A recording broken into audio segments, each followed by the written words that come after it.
Okay, hi, welcome to another episode of the Big Daddy Liberty, or rather Liberty and Friends on the Big Daddy Liberty channel. Pardon me, I'm having some technical issues. Let me just double check that people can actually hear me and hear me with crystal clarity because I can't hear myself. There's absolutely no feedback in my ears, and that is worrying me.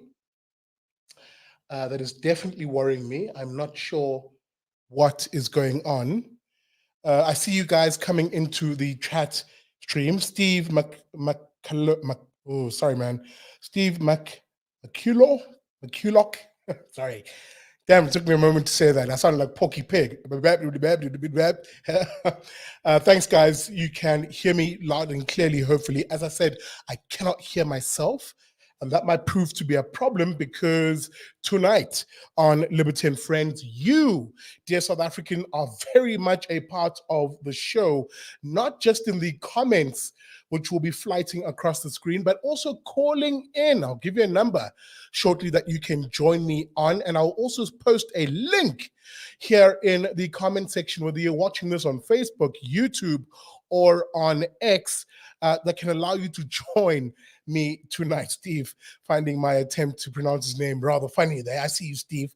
But so, guys, give me a hot 30 seconds here just to make sure that I'm not messing something up here. Let's see. I'm going to press something. If everything goes to crap after I've pressed this, then yeah, you know that Big Daddy Liberty fudged up. But maybe as I'm doing that, a reminder to you to please smash that like button if you love the content, whether you're watching this on Facebook, YouTube, or on X. And if it is on YouTube in particular, then guys, please subscribe to the channel. Help me reach my goal of 46,000 subscribers by the end of the year. We're quite close to that. I think we're 45,900 at the last time I checked, and you guys are very much instrumental in growing my numbers. And of course, we have a website at bigdaddyliberty.com. So make sure you check us out over there. Now, here we go. We're going to press that button as I indicated that I'll be doing. Okay, I can hear myself now. All right, for the win. I can definitely hear myself now. So let me just quickly go back to the comments section just to see if you guys can still hear me and if there's no feedback or interference in the quality of the sound. Because I can hear something in the background. But if you guys can't hear it, then I'll definitely keep the show going. Tonight, unfortunately, we're building it as we fly it because, as I said, thank you, Gavin. I see you, Juan or Jan. Baranki for my boodskap. Okay, great. Guys, here's the thing. Tonight, there's no panel.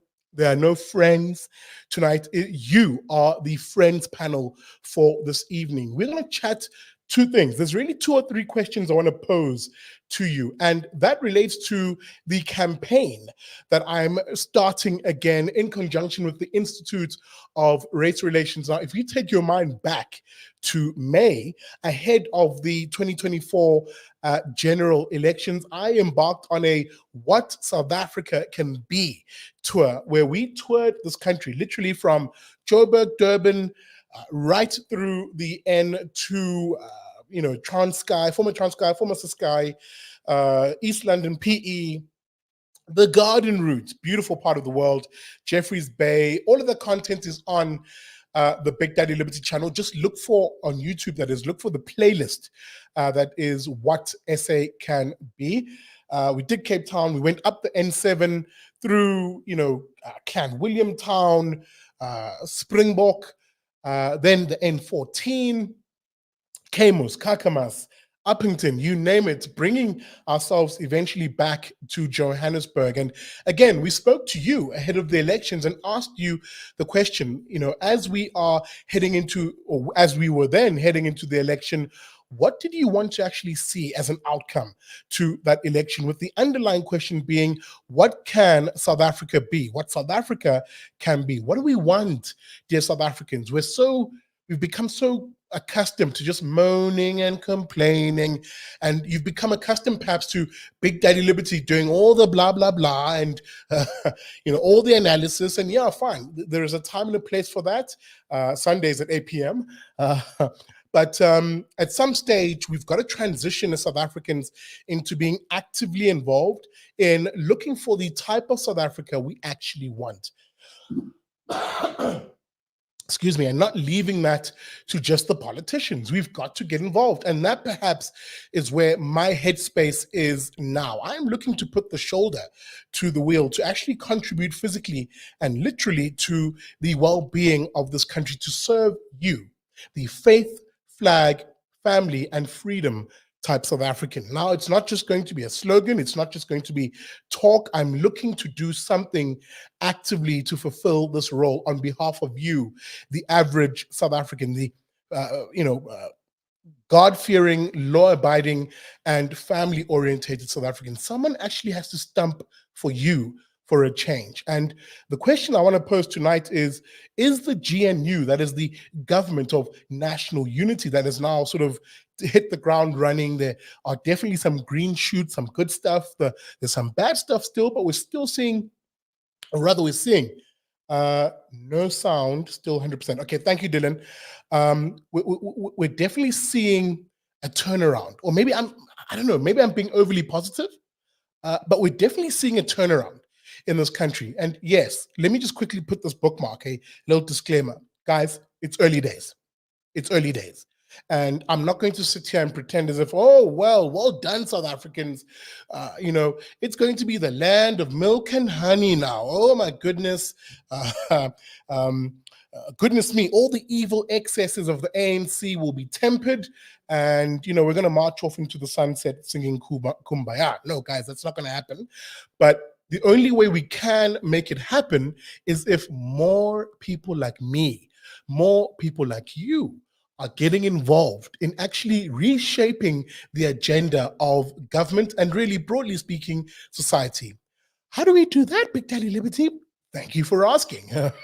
Well, one, by continuing to prosecute the battle of ideas. We still have to push the good ideas into society. I've always said this, and I'll repeat what I've been saying on this channel for the last 5 years. South Africa has been, for a very long time, at the point of crisis. And it is at the point of crisis, he who injects the greatest volume of ideas into South African society, who will win the day and shape South Africa into the future that we really want. Let me repeat that. I'm going to say that again.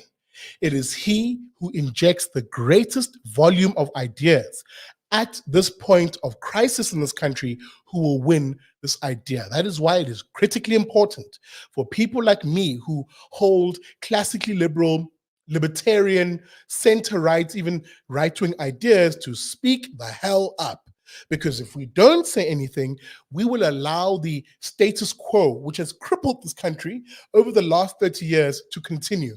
What status quo is that? See here, what status quo is that, Big Daddy? Well, let me be precise and specific.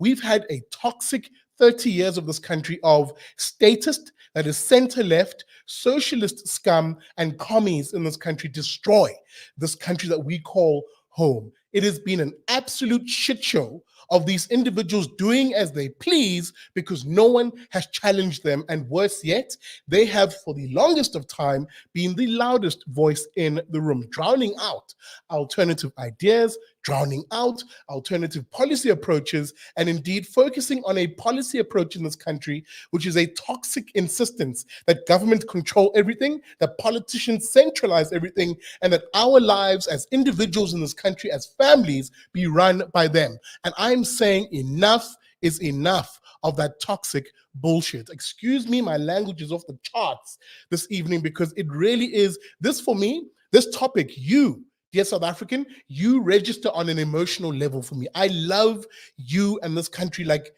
nothing else. The only thing I love more is God. And to be brutally honest with you, some of us, the faith, family, freedom, and flag type South Africans have to now actually put our hands up and say, choose me to wage this battle of injecting the loudest volume of ideas, ideas that favor families first, ideas that elevate the individual, the ordinary individual over politicians and the state, ideas that reward hard work so that you who are the hardworking South African, whether you are someone who collects scrap paper or metal on the road, up to the Fortune 500 CEO who whizzes past you in a expensive German sedan, you, the hardworking South African, are able to keep more of your money, keep more of your income, so that you're the one who builds the savings, and from those savings, you're the one who buys yourself and your family a higher standard of living. That is the South Africa that I want us to be. So whenever I answer the question of what can South Africa be, what South Africa can be, it's exactly this: building a South Africa that is free, prosperous, property owning, and effectively non-racial, actually non-racial, a society that values the individual, values merit in our society, content of character and not race or gender or any of the other crap that lefties love to use as they hide their failures. Oh, something's failed? Whoa, maybe it's because we have too many white people in this. Oh, this has completely collapsed. Well, it must be those evil colored individuals. Oh, this is going to shit. Well, it must be those racist Indians, as the types of Malema and other scum often say in this country. Guys, enough with the race bullshit. Enough with the racializing of everything in society. Enough with using race to pick winners and losers in this country. Someone has to fight for these ideals. What ideals are you talking about, Sihle? Well, let me recap. What South Africa can be, according to Usihle Ngobese, Big Daddy Liberty, it is a free society where the individual and family is elevated more than politicians and government. Number two, it is a property owning society. The idea that we ought to address the idea that property belongs to people, not the state. Let me say that again. Property belongs to people, not the state, and it should be secure and transferable by those individuals and not politicians deciding what should happen to our property rights in this country. Number three, we should be a prosperous society. South Africa is a rich country, and it is a shame that we have not created the sort of policies that include more South Africans in the formal economy to create that income, and from that income savings, and from those savings buying a higher standard of living. And of course, as I said, the fourth element is a non-racial society. Who gives a flying fudge if someone is white or Indian or colored? You are South African. You are family to me. How do I know this? Well, I've traveled around the world. Well, not quite around the world. I've traveled to other countries, I should probably say. I've been to your Europe, I've been to your Middle East. And to be brutally honest, South Africa has something that the rest of the world really doesn't have. And I love how we see it most when we're actually overseas, how we can spot each other as South Africans in an airport lounge in, I can't think of that German airport now, and strike up a conversation and share a beer and talk as if we've been family for the past 30 years. Why? Because deep down inside, we actually shut out the noise from the race baiters, the race grifters, the lefties and the commies and the statists and the socialists who often operate through the prism of race. And we actually say, actually, I see you as a human being. I see you as a South African. So yebo, yes, that is what South Africa can be, according to me. And my thing is, I'm going to be launching, as I said, round 2 of the What South Africa Can Be campaign. So expect some content from me. This is the first salvo in that regard, a 5-part mini-series, five episodes we're producing, and a whole host of shorts of me talking to you on the streets of South Africa. I'm hitting the streets over the next few weeks, recording this content, asking this question: what can South Africa be? What South Africa can be? And it's time that we actually start listening to each other, and then more than just listening, more than just talking, doing something about it. And I'll announce exactly what I'll be doing at the end of these 5 episodes. So look out for that. Please join me on this journey of the hashtag What SA Can Be tour, round 2 of that. So with that being said, all that mouthful from me, what an intro. Welcome to it. This is, as I said, Liberty and Friends. Excuse me, be doing a lot of waffling there. And tonight, I'm asking you, you are the first people I'm talking to about that question, what South Africa can be. What do you want to see, guys, in this country? And if you were to, as you know, Ramaphosa said at the beginning of his term, Tumamina, that expression that send me. If you were to send me as Usikle, send me as Big Daddy Liberty, what ideas would you want me to advocate for in the echelons of power? In that regard, you're probably wondering, okay, Sikle, we hear you, fat boy. How do we contribute to tonight's show? Well, let's do exactly that. I'm going to put in the comment section, whether you're watching this on Facebook or YouTube or Twitter, I think it should also show on Twitter, the link that you can use to become part of tonight's show. So get yourself ready, please. How can you get yourself ready?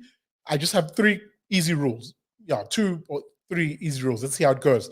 Number 1, please, guys, if you're on your Wi-Fi at home, ask others to switch off the Wi-Fi just to give you that dedicated line for just the 5 minutes that we're going to talk, so that your line is clear, we can hear you, and we can see you. Part of also seeing you, rule number 2, you must have a light in front of you. Guys, if you hide your face or if you use, I'm not going to put you on, let's talk and let's see each other. And of course, number 3, and I've broken this rule already tonight, but try and keep your language clean. No F-bombs. I haven't dropped any F-bombs at least, but try and keep your language clean no matter how angry we get in discussing our issues and how we can solve them tonight. And the other way in which you can join us, and this is what I've been trying as a new feature, I'm going to put a cell phone number up on screen and you can call in. If you're not comfortable being on screen, then yeah, you can call in tonight and we can have a chat. So with that being said, please give me a solid 30 seconds just to set up the line. And yeah, well, yes, we can get the show going after we've done exactly that. All right, here we go.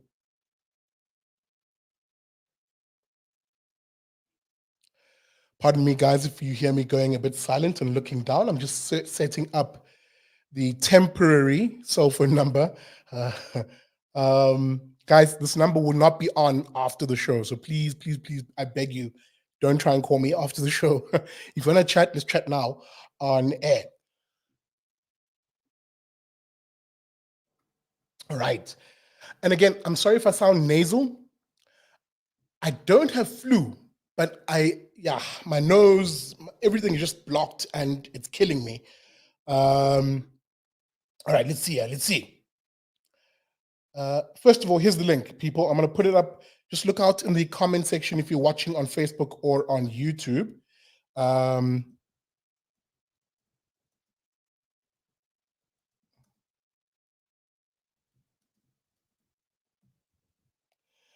Just quickly typing a quick message here. All right, just gooid that. That's out. En nou voor die nummer. Let's see here.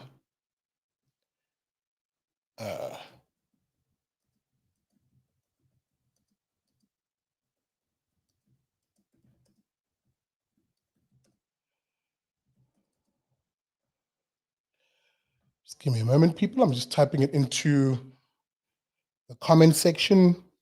Takes a second.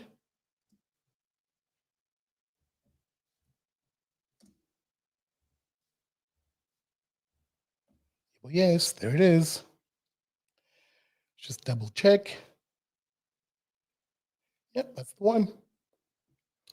All right, folks. There it is. Information is out. As we now just await you guys joining us. So look out in the... Sorry about that. Look out in the comment section, people, for how you can join us tonight. All right. And I am, as I said, guys, as usual on Libertine Friends, your comments as they're flying in, we'll flight them on screen too. The question we're asking tonight is, what can South Africa be? This is the What South Africa Can Be conversation, round 2 of it. And I maybe should have put that on silent. There we go. Sorry about that. As you're hearing the Narcos theme, I think you may have heard that. I'm sorry, I was not suggesting anything by that theme song. I saw the call coming in. Apologies, you caught me as I was just waffling away here. Please call back and we'll put you on air. As I said, the question we're asking tonight is what South Africa can be. And I want to hear from you guys because it's time. It's time we get involved. I'm seeing that call come in. Just give me a hot second here, folks, as I put this individual on air. This is Liberty and Friends. Good evening. Who am I talking to?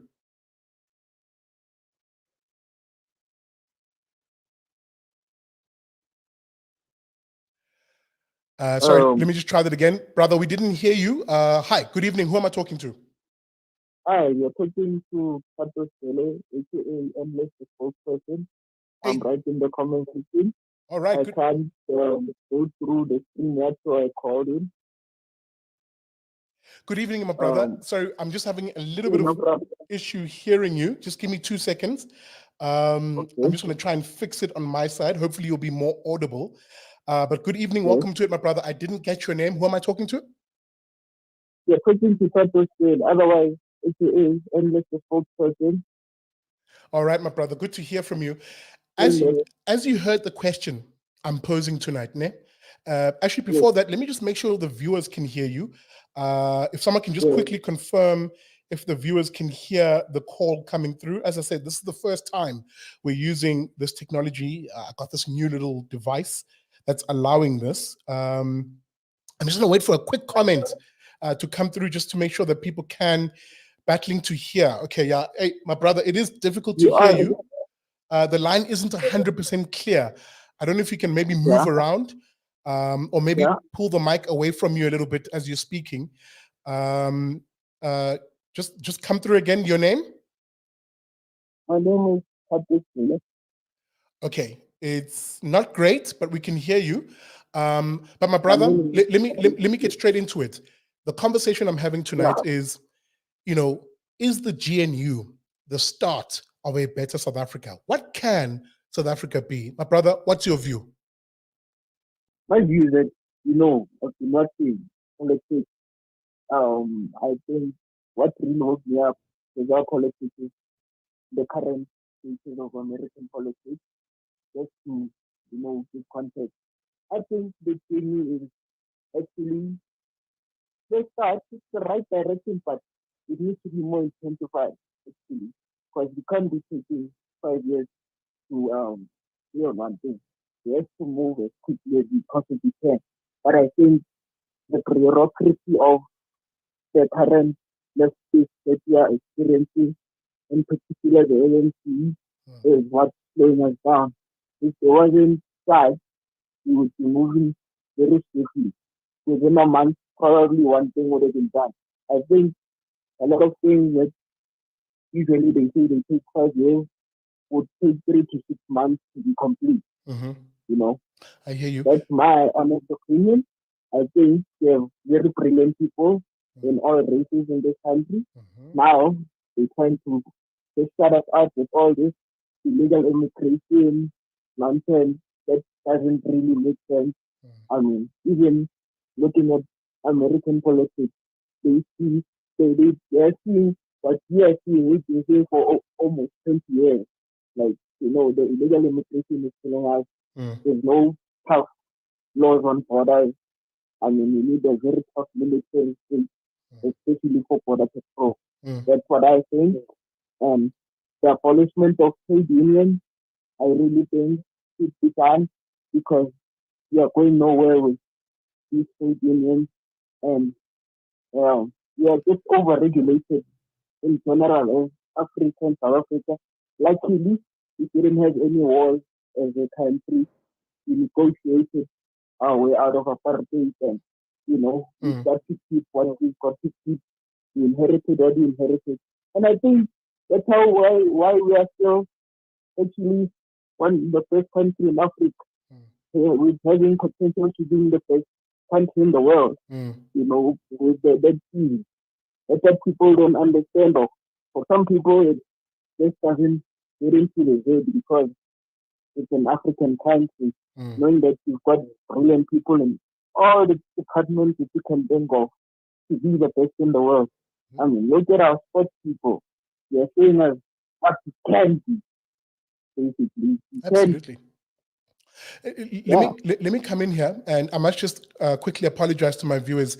The sound quality is not the best; it's muffled, but we can make out some of the points that you're making on illegal immigration. I think you echo the sentiments of a lot of South Africans, where as South Africans, even though there is the temptation to call us xenophobic, I think that is a very cheap way and a purposeful way of missing the point that most South Africans are making, which is we're not opposed. Sorry, I was just saying we're not opposed to immigrants coming to the country. We want them to come through legally. No country accepts illegal immigrants just walking in, not knowing who they are, and potentially causing problems. I mean, I've just lost my guest. Thank you, my brother. I did hear you. Sorry about holding you on the line there. Guys, I'm still new at this. We're building it as we fly it. But I heard some of those points around illegal immigration, a focus on that. And I think there's a broader umbrella when it comes to that issue, and that's the issue of rule of law. The issue of rule of law. Is South Africa a society that emphasizes the rule of law? Yes or no? And if it's no, then, well, actually, the GNU must address that. And this is where perhaps I argue we're starting to see some of those green shoots. Guys, SAPS is working their asses off. Let me repeat that. SAPS, the South African Police Service, are clearly, for whatever reason, they have heard the memo of South Africans and they are working their asses off. Don't take it from me. Don't believe the hype from Big Daddy Liberty. Look at the news articles, look at the press releases that are coming out of SAPS, of them quite clearly, especially when it comes to the category of crime that is violent crime. They are fighting back against violent criminals in this country, and it's beginning to pay dividends. Yes, I get it. It's early days. I get it.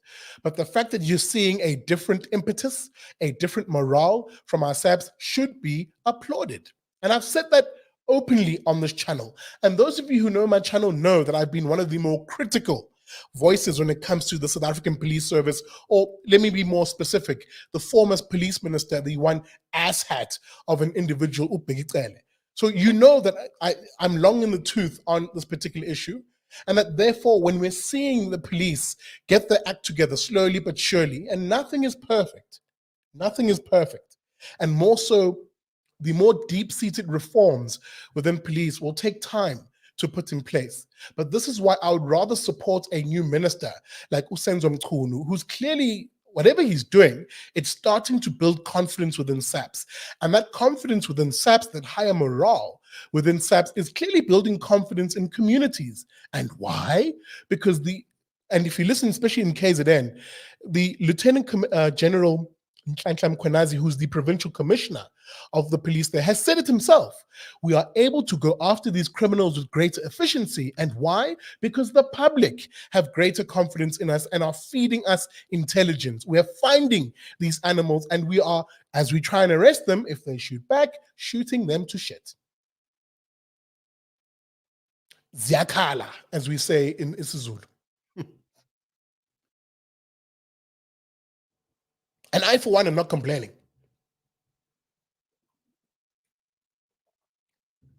So that the issue for me now, when it comes to law enforcement, is that yes, as we're seeing the morale increase, as we're seeing the visibility increase of our SAPs, as we're seeing them notch up victories, we also need the bloody National Prosecuting Authority to pull their bloody socks up. It's not good enough that police are making these arrests and that these prosecutors at the NPA are not doing their job at a requisite level to lock these animals up. Yeah, I said it.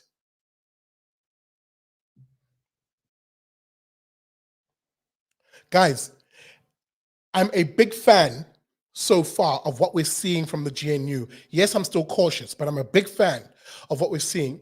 But in us seeing, or rather in me being a big fan, the critical thing that needs to happen now is as things rise, they must rise like a tide and lift all the boats.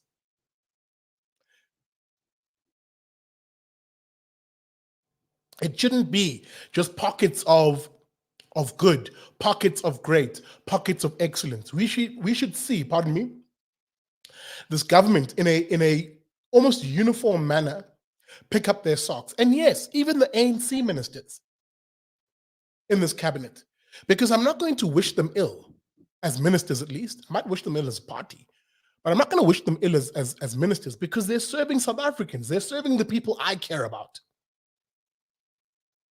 And I need to be able to put aside my ill will towards the ANC for the past 30 years and actually support them insofar as them being ministers and saying, hey man, do the absolute best to serve South Africans, because I'm impacted by that. You and your family is impacted by that.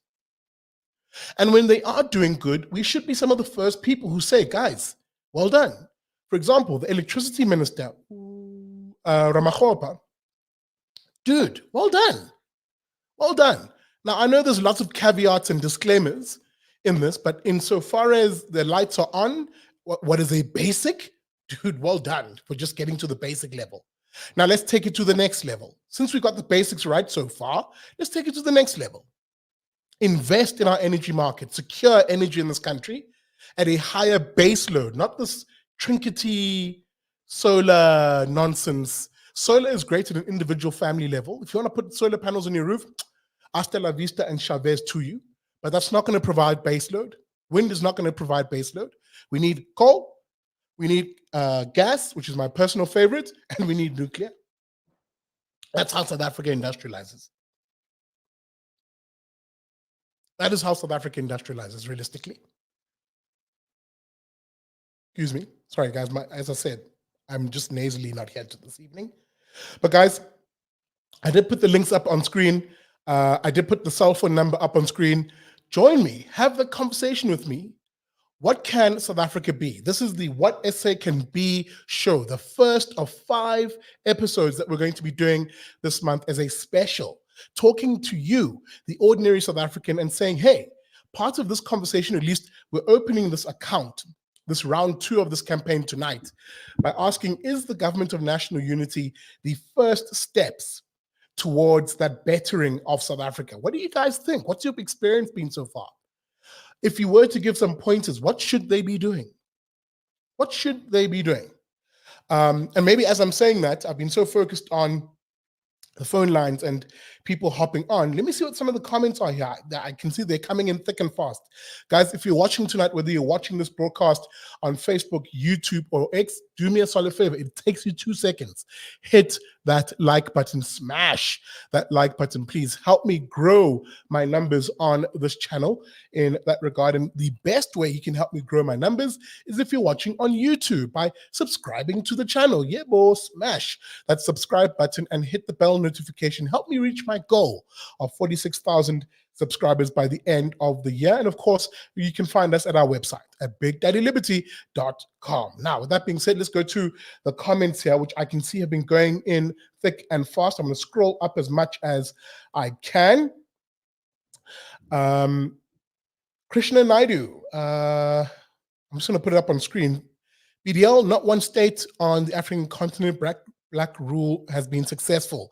It has gone to the hyenas. Again, that is one way of looking at it, right? That is one way of looking at it. Obviously, it racializes the issue, but I can assure you, failed states have no race. Let me say that again. Failed states have no race, but what they do have is a bloody ideology that is almost common amongst the failed states, whether you find them in Latin America, Europe, continental Europe, Asia, or even here in Africa. It's always been leftists, whether they are statist, socialist scum, or commie bastards. It has always been those individuals who have ruined their country. So that race is not the issue. Trust me, let me take you to Europe in the 80s and 90s, and you watch the commies in that part of the world mismanaging parts of Europe, or Latin America, where same story, lefty scum. I'll take you to Venezuela if you don't believe me. Leftist scum in Venezuela or in Cuba and those countries. So it's not race. It's not race that is seeing these people F up their countries. It's their ideology. And this is why, let me take you back to what I said at the beginning, Mr. or Miss Naidu. that if you want to prevent that commune mess, that status mess, that socialist mess, you have to inject the greatest volume of ideas into a society in order to change it into a direction of progress and not a slum or a failed state. And Africa is no exception to that rule. We need to be the loudest voices in shaping up where our continent goes. Let me put some other comments on here, guys. Sorry, bear with me. Sorry. JW Jembe, the verdict. The verdict is in. Contrary to socialist end the war. Contrary to socialists, hashtag end the war on capitalism. Perhaps is what he's meant to say. With all its warts, it is a preferred economic system. Hashtag peace in Africa to make masses individually productive citizens in our country. 100% agreed. 100% agreed. JW. Let's see here.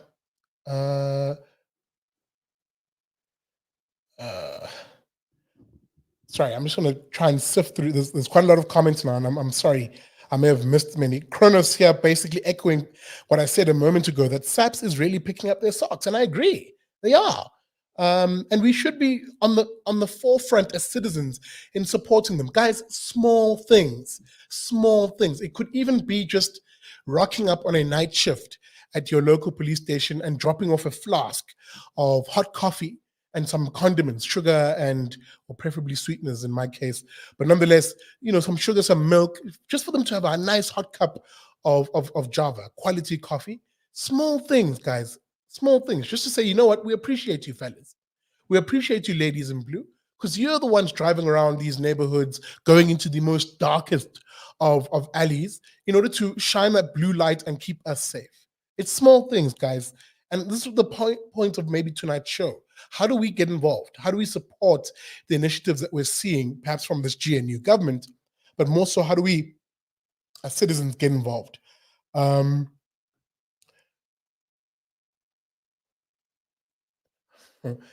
Brown Taggart coming in with the sideways comment there. I'm actually xenophobic, he says. We already have enough inter-ethnic issues without adding to in a bunch of others. He doesn't mind Zimbos or Malawi bros, but the Chinese and Pakistanis, no thanks, he says. Pablo, Charlie, saying crime levels are still high. The economy is still mediocre. It is as competitive as the economy of Bangladesh. Thumbs down. Still no deportation. Still no extortions. I'm not reading that right. Still crime every day. Nothing has happened. I'm not sure if saying nothing has happened is correct, but overall, you're not wrong. That's why I added that disclaimer to say it's early days. It's early days, and the deep set reforms that we need in order to address all those issues are simply, they're not in place at the moment because, to be honest, there's not enough time to put in, or there hasn't been so far enough time to meaningfully put them in place. But if they are being rolled out now, they'll take time to reflect, guys. Remember, we come from 30 years of an absolute single party hegemony in this country that effed up this country, And even though we have a GNU, I'm not blind to the fact that most of the portfolios, even though the ANC got 40% of the vote, 70% of the portfolios in government went to the ANC. I'm not blind to that either. So yes, there is a big disclaimer to what I'm saying about we're seeing green shoots, and could this be the initial stages of change, a bettering of South Africa? It could all still go up, tits up. But my point is, I'm not going to sit here and be a negative Nancy for the sake of being a negative Nancy. I'm not accusing you of that, Pablo, either. I'm just making that larger point that at some stage, we also need to get involved and say, okay, cool. We've got something here that we can work with. How do we then inject the greatest volume of political pressure, the greatest volume of ideas so that things change in the direction that we wanted to move in?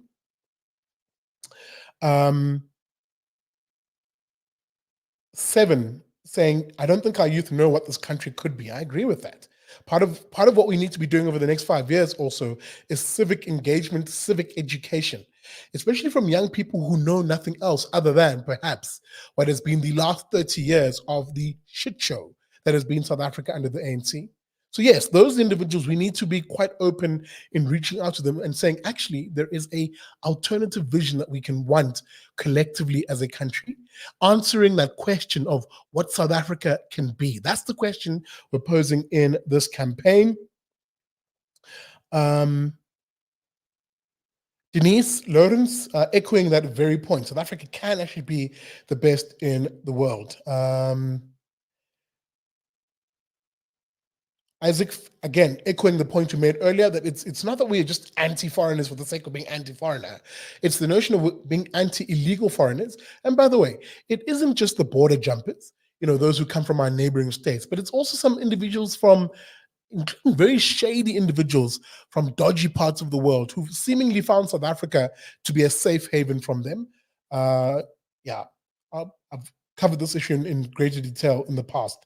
Sorry, guys, I'm just trying to catch up to the comments. Sorry if I'm going pretty fast here, because we're in the last sort of 15, 20 minutes, pardon me, of the show. And remember, in the comment section, I did put the number you can call if you want to contribute to the show. I did put the link that can bring you on to the show. Guys, use it. Let's have a chat.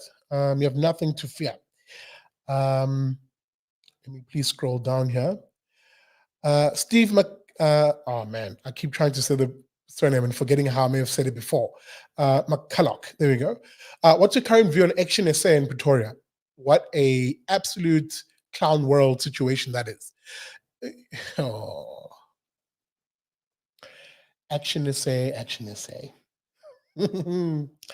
Never has a party that has so much potential literally shut the bed as these people have. The Herman Mashaba, who many people thought is this wonderful leader backed up by Michael Beaumont, who is the strategic backbone, so to speak, strategic decision maker of the party. I've never seen people who go out of their way to miss opportunities. And how?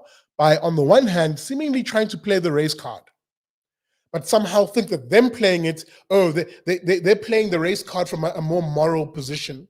What do I mean by the race card? This insistence by them that, somehow the coalition that they're part of right now in Pretoria, with them having the deputy mayor seat, is somehow not serving Black individuals or individuals in poor communities.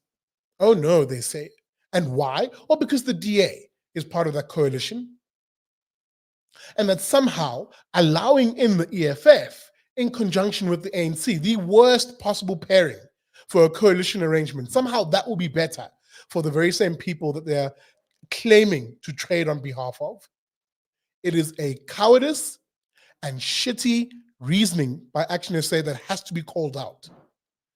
And leave aside the fact that Action SA had been the ones who said it with their chest. They beat their chest ahead of the elections. Oh, we'll never work with the ANC, they said.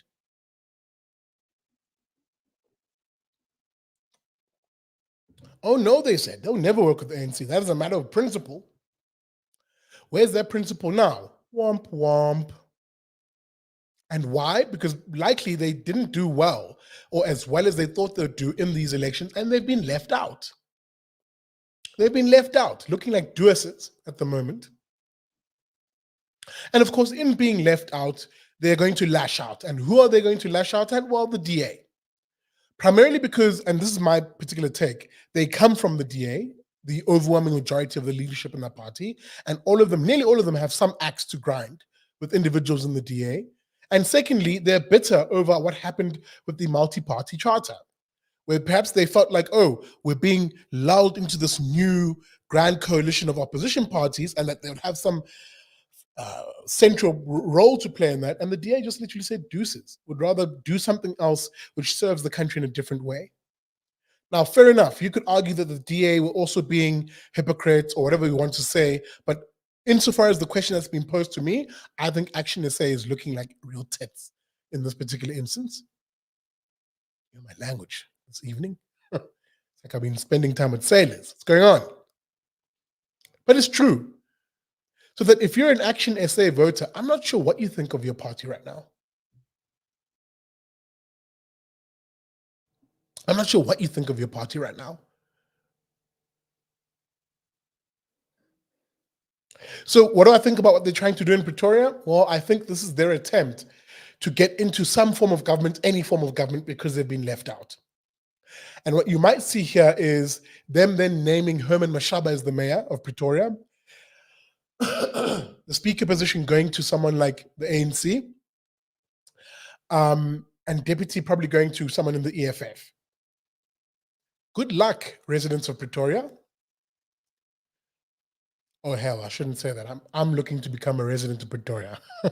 I've been searching for little flatlets over the past 2 weeks in that part of the world.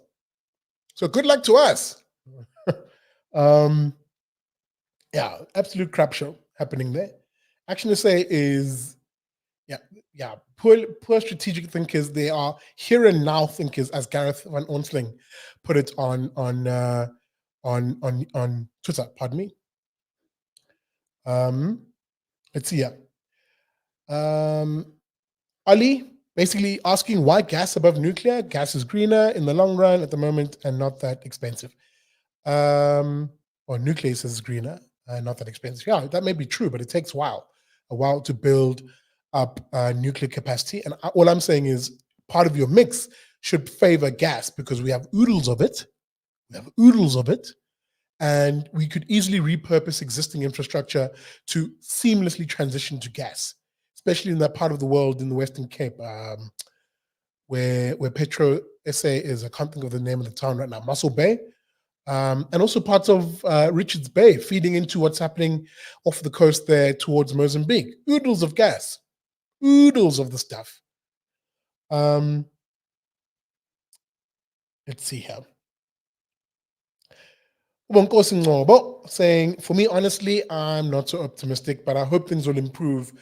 So he's saying he's got to wait and see posture. And look, Mapaloba, I don't blame you. As I said, Nami, for as much as I'm enjoying the nice green shoots that we're seeing so far, it doesn't mean that I'm just blindly walking into. Oh, I can't hear myself. There we go. It doesn't mean that I'm just blindly walking into what may be when it comes to the GNU. So, yeah. Boaz, let's see. I agree. The left always seem to promise heaven, yet without fail, deliver nothing but hell. Amen to that. What more can I say? It's true. So that I always remind people, it's not a race issue, guys. It's the ideas. It's the ideas. Umpumelelo Nonchimi saying, Big Daddy, GNU is something that was planned a long time ago by the National Party. Where is my tinfoil hat? Anyway, and the rich elites have now found a way to privatize everything through Cyril. The cost of living is going to be higher and higher.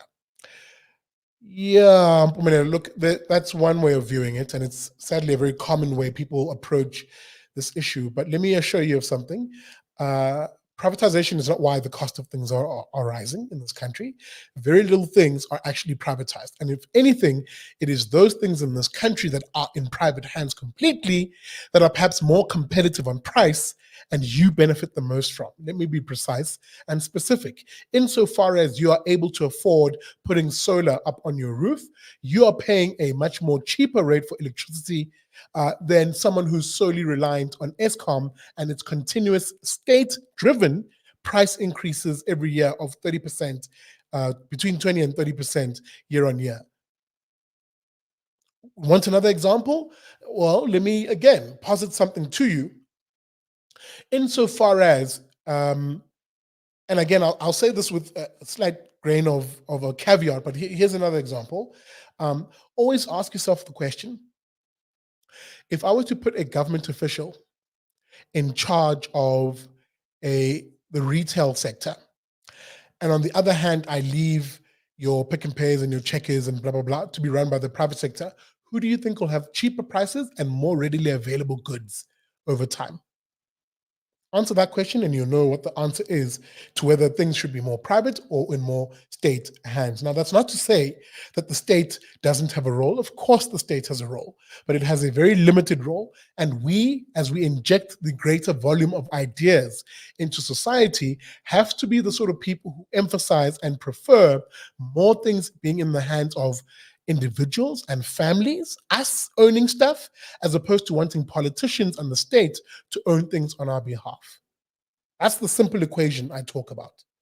Who do you want to have own things in society? You and your family, or the state and politicians?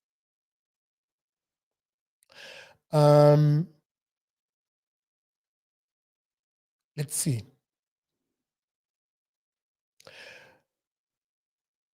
Please, can you give a quick breakdown of your definition of left, liberal, and right? Well, I view it mostly. I'll be brief on this one. The left, broadly, are individuals who, to a greater extent, to the greater extent than the next individual on the left, want the state and politicians to be in charge of society, from who owns what, who makes decisions, who runs what, etc., etc. It's wanting more of the state. So the left, for me, or if I compartmentalize it, just for the sake of this brief overview of how I view it, is the center left would be someone who is a statist, someone who believes that the state should play a great role in a lot of aspects of society, from your transport to electricity to you name it. Yeah, there might be a role for the private sector, but primarily they want the state to be a custodian of private sector enterprise. That's broadly the center left in my view. I call those people statists. They look to the state to do most things. Then the step up from that, the more scummier version of that, is the socialist. The socialist outright says, whether he's a Leninist or a Marxist in his persuasion, he outright says that he wants the state to be the owner of the means of production. In other words, he wants the state to be the owner of all production or all creation or all production of services in society. The idea being that the state somehow can leverage economies of scale and make things cheaper, as some people believe, you saw on here, or somehow make things more efficient because there is central planning. In other words, there is a small elite of politicians who centrally plan the economy and decide who winners are and losers are in society. That is a socialist. They are the scummiest of the statists in a sense. But here's the thing, there is an even worse version of these individuals, and those are communists. Communists, of course, there's different iterations, of course, but I'll give a broad overview of what communists are. They believe that once you transition society from capitalism into a socialist society where the state owns everything, with that political elite at the top, what Marx called the vanguard, the vanguard of the proletariat. So Marx described those individuals. He then said, well, look, after a while, after everything is equal in that society, then you won't even need a overbearing state that controls everything, because it'll be an egalitarian society where each according to their needs, and effectively everybody will work for everybody else. It's complete bullshit. It's complete crap. And again, don't take it from me. The record of history is absolutely crystal clear on this crap. It fails time and time and again. And every time it fails, then you have the usual idiots come in and say, well, that wasn't real communism. Communism was really this. So those for me are individuals who are on the left of the political spectrum. And then on the right of the political spectrum is the more or those individuals who want less of the state dictating the affairs of individuals, because it views the state as being fallible. And number two, it views the state as having what's called bounded rationality. Bounded rationality is the idea that no one entity, no one individual can see and know everything in society to then make decisions for everything and everyone in society. And because of that failure, those on the right, broadly speaking, therefore prefer individuals and really families. I talk a lot about the individual. Really, we're a family society. So individuals on the right, generally speaking, prefer families to own more, to control more, to make more of their own decisions about their lives. In this instance, here are my rough categories. You have conservatives, right? You have people who are center-right conservatives. Also, they do see the state having a role, especially on issues of morality. Just give me a moment, let me cough.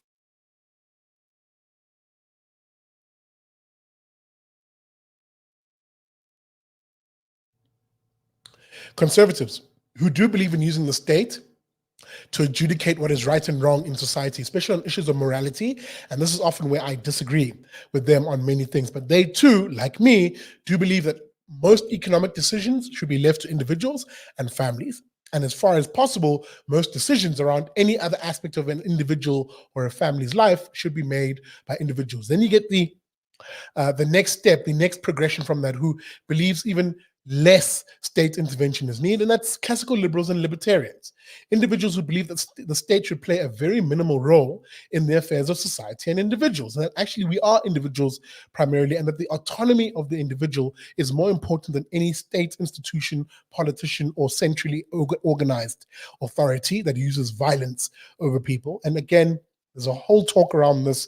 I can go into it insofar as a political lecture, but just for the sake of this conversation, libertarians believe in reducing the authority of the state to basically three things: protecting South Africans, or protecting people in a country from foreign aggression, the idea of having a military, a presidency, a diplomatic corps at best. Number two, protecting us from domestic threats, the idea that you need a police force that can enforce the rule of law. That's the other central tenet of the right generally. A police force that can, as I said, protect us from domestic threats that threaten our life, our liberty, and our property rights.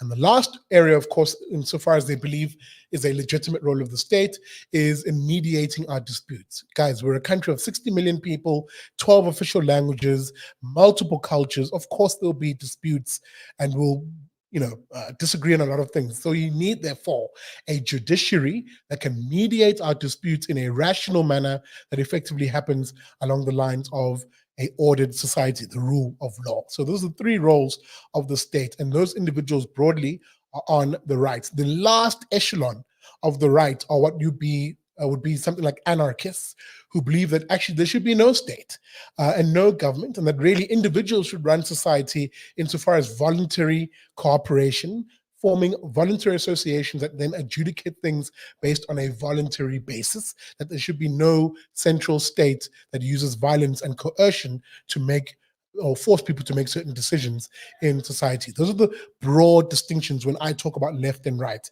It's basically that. Okay, I'm taking a look at time. It's nearly 9 o'clock. I did say it would be just an hour show. Just an extra 10 minutes just to allow for anybody who still wants to call in, or alternatively, let me just finish the comment section. Oh, they're flying in thick and fast now. Andrew Howe. How? GNU seems to be injecting a good work ethic in certain portfolios. Fully agreed. ANC will not allow foreigners in certain portfolios in order to protect the cadres. That also I fully agree with. Hence, I made that point earlier on, where yes, the ANC won the battle of the post 2024 elections, insofar as them getting 40% of the vote, but 70% of portfolios. But I know they're going to lose the war of what happens at the 2029 election. They likely will not get 40% again, and will not be in a position to dictate the percentage of portfolios they get. It'll probably be a more equitable split, if not a smaller coalition of maybe 2 or 3 parties, as opposed to a government of GNU. Let's see here. Guys, I'm just going to glance past these comments now. Low Brom Tagati, I saw that comment. I'm not going to put it on screen. About, yeah. Anyway, Sam Monkwe, making sure that people remember, guys, don't forget to share, subscribe, and lovingly caress that like button low with the emoji there. Jacques Smith, bit of a long comment, but I'll go through it. We should be focused on South Africa. Agreed. I'm just worried about the erosion of free speech all over the West. Fully agreed with that worry too. I echo that sentiment. I've studied the Gulag archipelago, excuse me. When governments have the right to muzzle you, you can't exercise your free will. They will never define what hate speech is, so they can persecute every dissident. Fully agreed. Fully agreed. You must have that power. That is the right to free speech.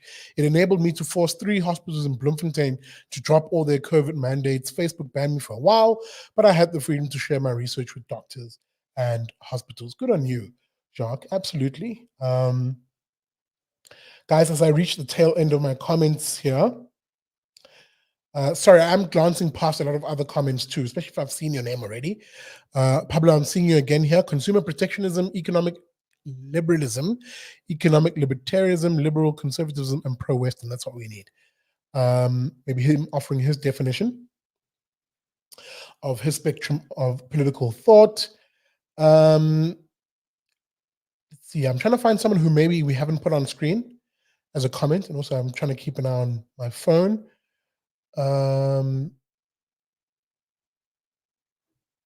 Let's see here. Sam Mankwe posting a comment. I think we have seen where big government goes. So let's try a blend, perhaps. Yeah, I'm not opposed to the notion of a blend, but I always say it's in the context of a blend of what? I don't want a blend that includes hardline communists or even socialists necessarily. I want a blend of basically pragmatic individuals, guys who can temper their excesses and actually pull themselves to the center, which is where most South Africans actually are, if I'm to be brutally honest. But even then, even in that blend that I'm talking about, it should always err on the side of rewarding the individual and families and giving them as much freedom as possible, not rewarding politicians and the state. Yeah. Guys, remember tonight's question. Remember tonight's question, which is, and I see people sort of chewing on it. You know, are we seeing the GNU as the beginning of bettering South Africa? Is this what South Africa can be? What do you want South Africa to be? What can South Africa be? As I hit the 9 p.m. mark, I'll probably go just for another 10, 15 minutes, just to allow me to get through the comments here. Ali, thanks for the left-right following up on that. What about public transport infrastructure and standards? Those are surely state managed, not so? Well, yes and no. Leaning more on the no side. You don't need the state to form quality, efficient public transport. And again, the public transport debate is best encapsulated if you look at how developments have happened with minibus taxis in this country. Yes, I know we all have our issues with how they drive and their conduct, but that is a function of the state. In other words, policing whether they obey the rules of the road, and obey law and order is a state function. However, the actual provision of that service has been much more efficient insofar as the burgeoning taxi industry in this country, which is now a 90 billion rand a year industry. That tells you everything you need to know insofar as the value of a free market approach to solving certain issues. And let me be precise and specific. It is a 90 billion rand industry precisely because it has not received any state subsidies. That is an organic 90 billion rand a year. And what we should be doing is supporting the professionalization of that industry by enforcing rules and law strictly and adequately on them. Like you see, for example, in Cape Town. Again, I'm not saying that's going to make things perfect and they're going to behave like angels, but part of what incentivizes the bad behavior that we see from taxi guys also is, ironically, state subsidies for other public transport. So these guys are often competing, that is state sponsored, state-funded public transport is competing unfairly with taxi operators, placing an undue pressure on those guys to basically beat the subsidies from their competitors and still remain price competitive. And if not price competitive, then competitive in other ways. For example, more routes in areas where other forms of transport don't make it in. It's a complex issue, guys. It's a complex issue, but it does speak to overall that these things can be done without the state intervening. The state can have a role to play, enforcing laws, ensuring regulations that are reasonable, but it shouldn't be a player in these markets.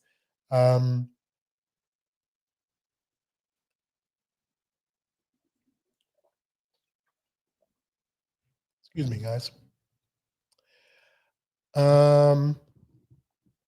I'm seeing a new commenter, Amo Moeti, saying, I'm an Action SA voter. I think Mashaba doesn't understand politics. He needs to step down and allow younger leaders. Amo, I'm sorry, my brother. I fully agree with you. I fully agree with you. Because, and I shouldn't say I'm sorry. I don't know why I prefaced what I wanted to say like that. You're right. You're right. It becomes very tragic when you watch something that could have been really great. Action SA could have been really, really a game changer. In fact, I would wager the Patriotic Alliance has stolen a lot of the lunch of what Action SA should have been. I'm going to say that again. The Patriotic Alliance has stolen a lot of what was the lunch that Action SA was headed for. And why? Because the PA, say what you will about them, and yes, they too have their duplicitous moments, their hypocrisies, but by and large, Gayton is a powerful brand. And he's focused on his brand being centered on messaging that resonates with voters. Herman, on the other hand, and his sidekick Beaumont have been hapless, absolute hapless, and almost useless. And it's a shame because it's not like I don't like those two chaps. I do. I like them a lot. I like them a lot. Michael, in particular, I know. Yeah, let's just say we used to be colleagues. And I know that there's great minds there. The problem is, I think ego and a vendetta, an axe to grind, is making them make very rash and dumb decisions, and it's to the detriment of the larger party. But maybe I'm wrong. I'd love to hear from you on this, but maybe I'm wrong. Maybe I'm the one who's just silly on these issues. Pranati, PDL, what's your take on land expropriation? I don't like land expropriation as an idea. You should never give the government and the state a power that you wouldn't want them to have if the politicians who don't like you were in power. Let me repeat that because it might sound like I didn't make sense. How you define whether the government should have a certain power or not, for me, is quite easy.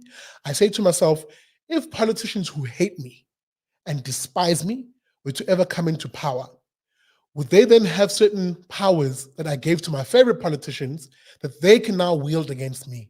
And if the answer is yes, then that should tell you that that power should not be in the hands of politicians. Insofar as whether you're asking the question of how do we solve the issue of historical land dispossession, that's easy. That is a function of the rule of law. Every claim that is put forward should be adjudicated in a court of law, evidence presented, and if it is proven that you were dispossessed or your family was dispossessed of a piece of land, pardon me, by either a particular individual or even the state, then you should be due for restitution. What does that restitution look like? Well, it's your choice. It could be that land being given back to you, or alternatively, a monetary value of that land, being accorded to you for you to then do what you want to do. This idea that Black people want land is absolute bullshit.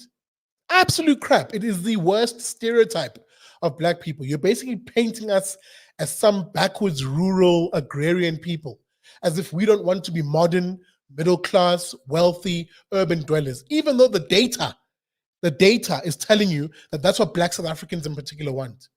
What do you mean the data, Claire?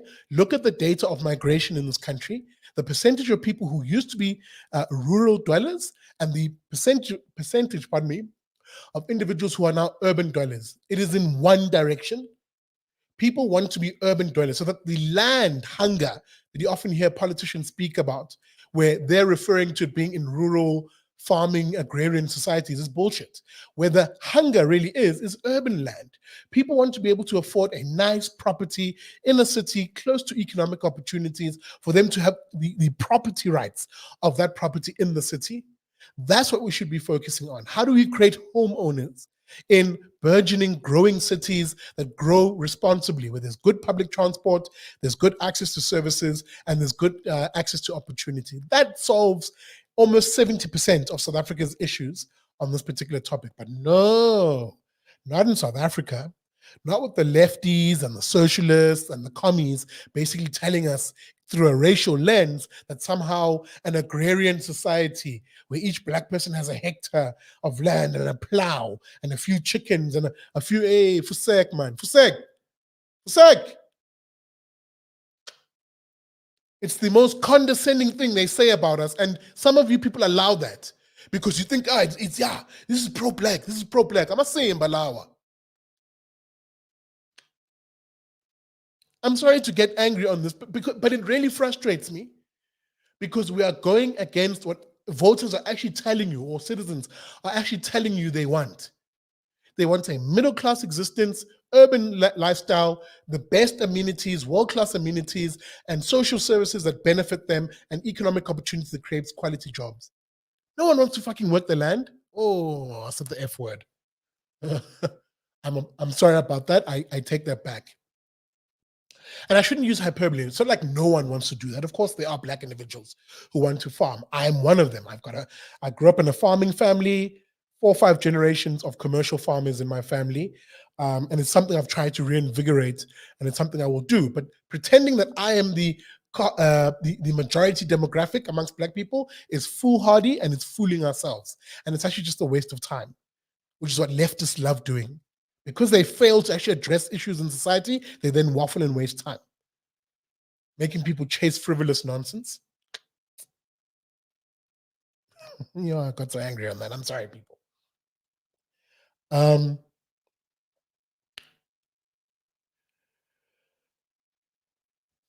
just going to mute this. I need to cough again.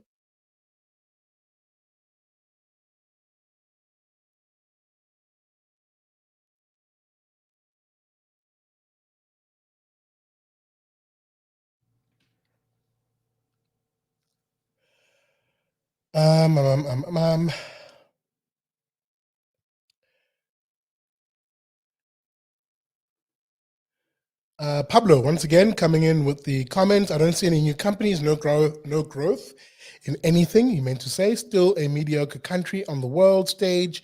No, yeah, dude, sorry. This is all of the things you're mentioning are not going to happen in the space of 3 months. I get your sentiment. Most people speak like this. We are predisposed as South Africans to address things in a negative light because that's been the last 30 years of our experience. But insofar as your comment and the almost false premise of it, nothing that addresses this was ever going to happen in the space of 3 months. So that it's actually a bit of an unfair criticism. Now, don't get me wrong, it's a criticism you can have, especially as we go forward. And if none of these things happen in the next 5 years, even if none of them begin to happen, then yes, I fully agree with your sentiment, generally speaking. But this is just an unfair thing to level at people who've been in power for 3 months. And yes, including the more useless ambits of the people in that government. But let's. And I'm not saying I want you to be kumbaya or positive. What I'm saying is part of what we should be doing as South Africans generally is doing what I said at the beginning of the show. You need to be the voice that injects the greatest volume of ideas, not lamenting things, not being negative all the time, but actually injecting ideas with the view of actually persuading people in our direction. And that's perhaps the key difference now. In terms of my approach, I want to be that voice that injects the ideas, that moves things in that direction, and not just talks about it either, actually physically gets involved.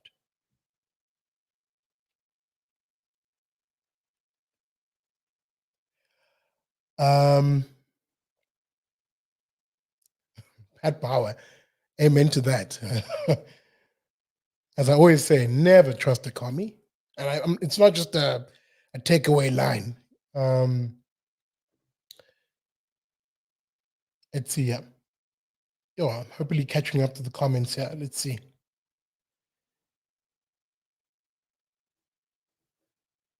But these politicians who want to farm with an ox, not a John Deere. In fact, they'll probably hate John Deere. But that is a white name. We cannot use John Deere.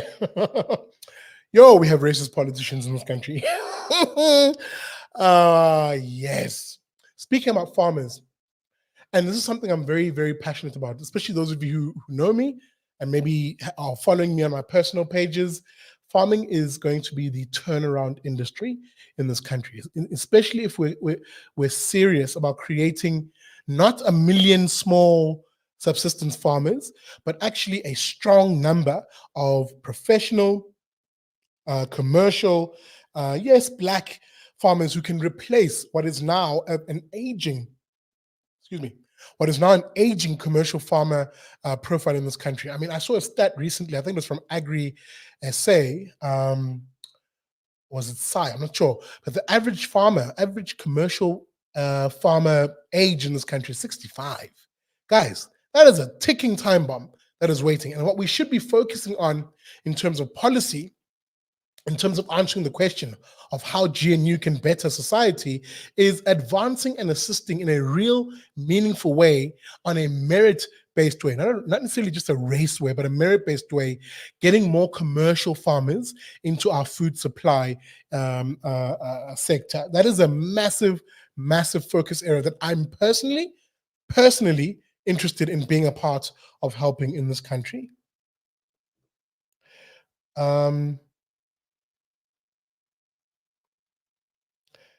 Okay, guys, I'm going to wrap it up. I'm just going to find, let's call it 3 more comments, and I'm going to wrap it up. I'm going to try and prioritize people who haven't commented, but it's fine if I repeat individuals here. JW Jembe, I know you did have a chance to comment, but I like this comment. Non-voters, first-time voters, will most likely vote for smaller parties when finally motivated to vote. Then makes the broader point to say hashtag protect the nuclear family. Keep up the good work. Thank you, my brother. I appreciate you watching. And Steve McCullough also coming through. McCulloch. The issue of farming, who wants to farm when it's so high risk? Damn right. Absolutely right. Oh, which is why, again, I get so angry and worked up when I hear politicians say, give us the land, as if that's some sort of magic bullet. Guys, farming is more than just land. It's a business. It's an actual business. It isn't pop and place. It isn't weekend farming, where you can sit on land and just watch fields magically happen in front of you. Yay, guys, it's so stressful. You will lose hair.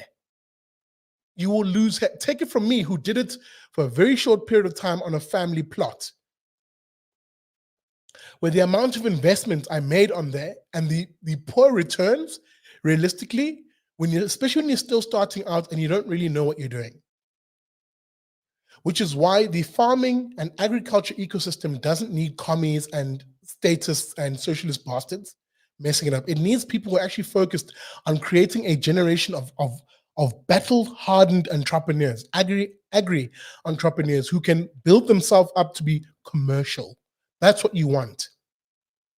Our farmers feeding this country and producing for the overseas market so they can earn in foreign currency. That's where their money comes from. And trust me, part of this campaign of what South Africa can be will be to address some of these issues. How do we support our farmers in this country? How do we get the conversation going in creating more commercial farmers? And also, how do we protect our farmers? I don't know if you guys are watching some of the things that are happening on the global stage to farmers around the world as they get these dictates from international bodies. Yeah, I know. I'm not going to open that kind of worms. Anyway, guys, let me wrap up and say, first of all, thank you very much to all of you. Excuse me. Gavin Crouch coming in with the final comment maybe for the evening. Farmers I know live in towns, now drive to their farmers every day and don't live on farms anymore. But Gavin, not only are you right, it is a personal issue for me too, because it's become so damn unsafe in this country, and especially in our rural areas. Not especially as if that's a special category, but like especially in the context of what we're talking about now. Farmers are a soft target to hardened criminals. And why? Well, most of us are far from anything. We're sometimes even far from our neighbors. And these criminals are coming onto our farm plots. And it's not a race issue. It's not a race issue. It's not a white genocide nonsense or any of that. It's a farmers are being attacked issue.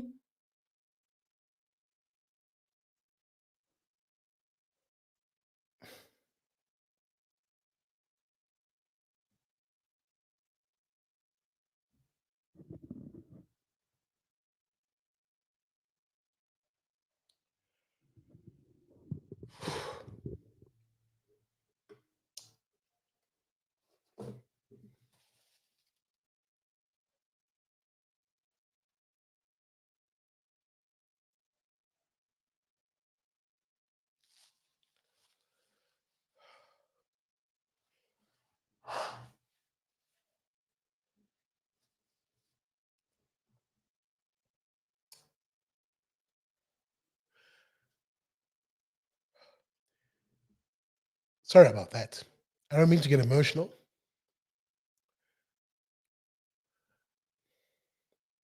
But it is an emotional issue for me. Because as I said, the farming community is one which is very close to my heart. And it's an issue which right now it's a massive, massive problem. And I'm becoming emotional because just this past 2 weeks, and thank God they survived, but a good friend of mine, neighbor, was attacked as he was heading back into his farm. And these are more tears of anger than anything else, because I knew in that moment that, yay, This homie could have been a statistic. I could have been going to a funeral. It's a personal issue. And it bothers me because we're killing people who are feeding this country. And this particular farmer I'm talking about is someone who we read the Bible together. Obviously, I read Chumash or the Torah, but there's obviously lots of parallels between Christians and Jews in this regard. And we talk a lot about how can we realistically become farmers who take tithing seriously, where we give 10% of what is our crop to the less fortunate and the needy. And that's the person who they try to kill.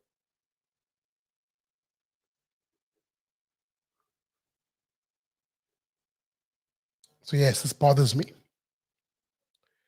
This bothers me. And it's something, as I said, as I try and compose myself, it's something which I take personally as part of my mission as Big Daddy Liberty, this brand that I do. It's not just a nice talk show. I get to talk nonsense on air and blah, blah, blah. These are issues that register on a very deeply personal level. When I say I love South Africans, it isn't just a throwaway line. I'm not a politician. I'm not saying this to win votes. I say I love South Africans because you guys really are, yo. Black, white, Indian, colored, I don't care. You guys are literally, you sit in my heart in the most personal way possible. I used to say this a while back, especially it was after COVID. And I used to say, one of the things I like doing, it'll sound creepy, bear with me. One of the things I like doing is I like going to public parks or like sometimes to the mall so that I can sometimes sit for a moment if I'm doing my shopping or whatever and just watch South African families, man. There's no more beautiful sight than watching South African nuclear families or just families, period, going about their business and doing so in relative peace. For me, that is the most beautiful thing. That's the most beautiful thing God has given me the opportunity to watch. Watching South Africans enjoy a little bit of happiness, whatever's bringing that happiness, whether it's the Springboks winning or whatever, but anything that brings, when we smile, guys, we're the most beautiful people in the world. And that's why it bothers me when I watch us being killed by criminals, when I watch politicians fuck up our lives. It bothers me to the point where these are tears of anger. And as I said, this campaign, this What South Africa Can Be campaign, this second iteration of it, is me saying I am putting my hand up to, on the one hand, talking to South Africans and asking what SA can be, having you guide me in that regard. Oh, excuse me. Oh, I got so emotional. Having you guide me on what South Africa can be. And then at the end of that, me making some hard decisions around how can I serve my country better? How can I be the patriot that actually puts South Africans in a pole position to win? I want us to win so much as South Africans. I want us to win so much as South Africans that really, like Donald Trump said, oh, we're going to get tired of winning. You're going to say, please, please, please. But it's true. I really want us to win, man. It's time, guys. Don't you think? It's time that we do the winning as South Africans, not politicians, not the elites, ordinary South Africans, the faith, flag, family, and freedom type South African.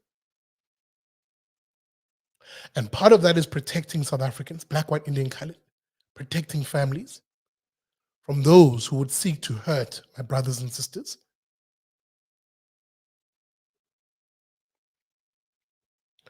So yes, I'll get emotional. I'm sorry about that, but I love this country. I love the people in it, and I want to serve it. So that this campaign is exactly what I'm talking about. What South Africa can be. Join me on this journey. It's going to be a 5-part series, 5 episodes, 20 minutes each, talking to South Africans, lots of short videos of these engagements. Please watch, share the content, like it.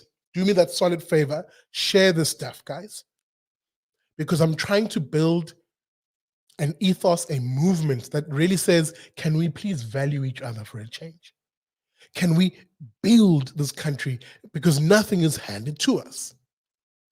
Can we protect each other and love each other in a genuinely brotherly and sisterly way that South Africans must feel like, oh, these people have my back.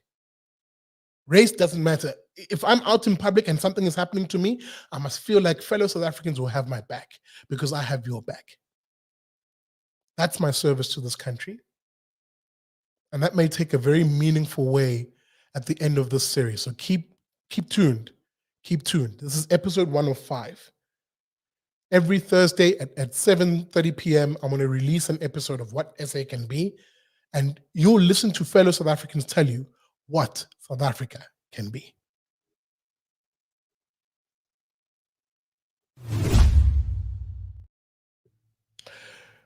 All right, guys, maybe on that note, let me thank you all for watching tonight's broadcast.